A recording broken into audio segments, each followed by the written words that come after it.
got to make a little bit of a retraction here. Got to call back to it.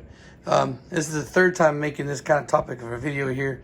The second time being a failure. The first and third being the ones that are important. All right, so notice here valve seats, right? The valve seat. Notice the size of that one versus the size of that one. Right, so the other day I made a revised video to the first one I made saying the springs and rotators all seem to be about the same. I was wrong. They are interchangeable, like I originally stated. They are interchangeable across the board, but they are not the same size. And it makes sense, of course, that they're not the same size. But what happened was, the reason why I fucked up on that so bad was one of the RBB heads I had that I stripped down, turns out it had base model valve train, like, across the board. So I imagine that somebody got a bare RBB head and they just built it off of the shit that they had laying around because they didn't want to spend money on aftermarket stuff. So yeah, I went and double checked it with another stash that I have that I know is base model, and yeah, they're small. So the good news being for me is that now I have a reason to justify pushing built base model heads that can still sell you a built head for a budget versus just selling a stock one, because the springs would be the same. They're not. Also, the valves are different on I think they're the intake valves. So you see this one is the top one, the shinier one is a RBB, the valve, and it seems to be a lot more dished than the base model one is. And I don't know why my fucking phone won't focus. So this is the base model valve. This is the RBB.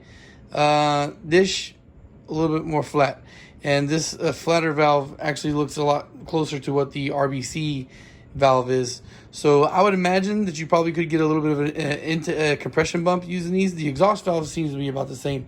So maybe and then like I put them one on top of the other like this, and fuck me, this is hard to do with one hand. So they seem to be about the same size here, right? I know, maybe not perfect because I'm doing it with one-handed, but they seem to be about the same size as the face.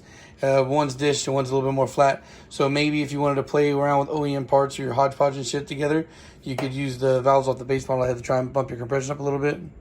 So there's that. But again, I just want, anytime I fucking make a mistake or whatnot like that and I fudge information, I want to retract it and put out the proper stuff out there. Also, guys, it's going to be like a shout out that I think that prices are probably going to be bumped up a little bit on the head. The prices are cheap, really cheap. They're cheap enough to where I'm barely making profit. But again, like I've been saying on posts and stuff on social media, I feel pretty confident that I can sell these heads locally. Now, it's hard for me to sell blocks locally because when I post a engine block for $1,500, people freak out because down here people sell built shit at crackhead prices because whatever reasons.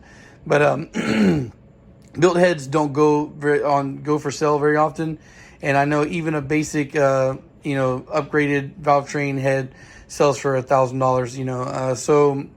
Even the RBB heads, the only times I've ever seen like a lot of people comment on an RBB head for sales when it's built.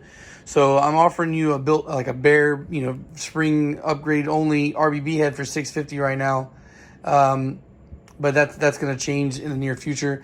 Now, I have a potential buyer for this already. The guy I sold that the high compression K22. So that's gonna, and this one of course is the Hawaii head.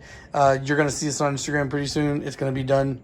Well, the valve train's all gonna be done, and then I gotta clean up one of the cams, and then once I do that, I can send it out. But yeah, so once I get through with the heads I have right now, and I have one more RBB head in the back. Once I offload the current batch I'm doing, then I gotta sit down and really look at the prices again. I might boost everything up $100, maybe even $200. I'm not 100% sure yet, but right now it seems like I'm taking an unnecessary L on the heads, and I've been working on this head majority of the day, so it's taking me a lot longer to do this shit than I thought it was. It always takes longer than I estimate, so I'm losing out hardcore on time because I woke up at 11 o'clock in the morning and I started fucking with this, and I took a 45-minute break to go get my kids from school. and then I stopped for like an hour or so to eat, and I got back on the head. It is now going on 10 o'clock at night. I'm about to put the valve seals on, and I'm about to load the valve train up. So I would imagine that could take anywhere from 30 more minutes to another hour. So I've got 10 hours worth of work in this. This is easily taking me about as much time as it does to do an engine block, and I'm charging like $150 worth of labor. So, and I charge $350 for the short block. So that's got to be amended. So guys, again, this is one of your last chances opportunity to get a head at this price, $650. What I'm doing for the RBB head with the springs upgraded, but I'm not going to be doing that anymore. If you want a head at that price, I'm gonna rework my VTEC killer stash, and those can be got at that price built. But again, I can't justify keeping the VTEC heads, even the RBB, that cheap when they're built. All right, guys, so that's it. I just want to throw that information out there. Social media links are in the description down below, and peace.